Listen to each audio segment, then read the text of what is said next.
I'm Rick Kaler. Thanks for listening. Fiduciary, client-centered financial planning is really dynamic, it's ongoing, and always evolving. The collaboration between the client and the planner is a relationship that often lasts for the client's lifetime. But sometimes that relationship even extends beyond a client's lifetime if they have children or they leave money to a foundation. It's not uncommon for clients' children to become stewards of their parents' financial legacy via an inheritance or being appointed the overseer of a trust fund. Nor is it unusual for the children to become clients of the financial planner, either as they create their own financial success or as they inherit legacies from their parents. Children often form partnerships with a parent's financial planner as their parent ages, and they become the caretakers of their parents' financial affairs. It's very common that at some point a child will have a durable power of attorney, where they have power over the decisions that need to be made in the financial interests of their parents. These decisions include not just paying bills, but maintaining the investment portfolio, selling real estate, and making a plethora of other financial decisions, which all are crucial to the parent's well-being. If children don't have good money skills or know about the specifics of their parents' finances, the task can be simply overwhelming. A planner's help can be invaluable. But sometimes this next generation of relationships doesn't evolve. I once had a longtime client who developed dementia.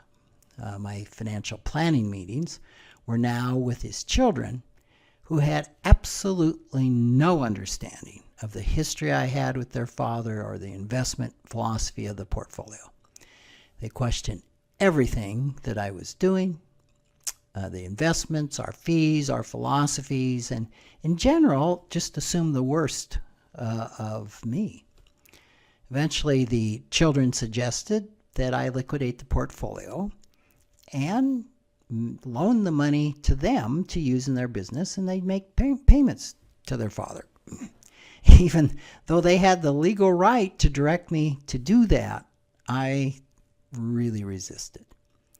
So this created an emotional conflict of interest. Even though my client had legally passed the decision-making on to the children, what they wanted was clearly not in his best interest. And knowing my client as I did through our long relationship, he wouldn't have agreed in the least to what they had requested. So I made the decision I'd rather face a judge as a result of acting in the best interests of my client instead of following the requests of the children.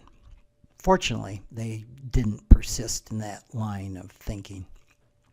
When my client did pass away, almost immediately the children called and asked for me to liquidate their father's investments and distribute the cash as quickly as possible.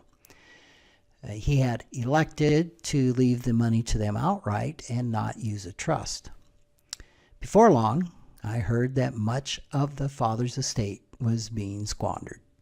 After I had worked closely with this man for so long and helped him build that estate, it saddened me to hear about that. Yet this client's legacy was no longer my concern. When children become stewards of their parents' legacies, the money belongs to them. They might feel chained by guilt and obligation to carry out a parent's wishes. They might squander a parent's legacy on ill-advised pursuits, spending, and various investment schemes. But ideally, they will have developed enough financial and emotional intelligence to follow a more balanced middle path. To help children find that middle path, perhaps the best legacy parents can leave are their values. This can be done by teaching children about finances, the family business, their personal financial affairs, and family history, and by leaving something called ethical wills, which are not legal wills in that sense, but more of a letter of intention and life lessons learned and what they want to pass on to their heirs. And of course, the best way that they can help children find a middle path is just by the example, by what they said about money, what they did with money, what they didn't say, what they didn't do. Those values and financial legacies to support them start a whole new cycle. Inheritance are meant to support children's own dreams and quests for their meaning. Unless the funds are left to a trust, the decision-making is literally and figuratively out of the hands of both the parents and their financial planner. The planner, as a torchbearer for clients, has the responsibility to pass that torch on to the next generation. Thanks for joining me.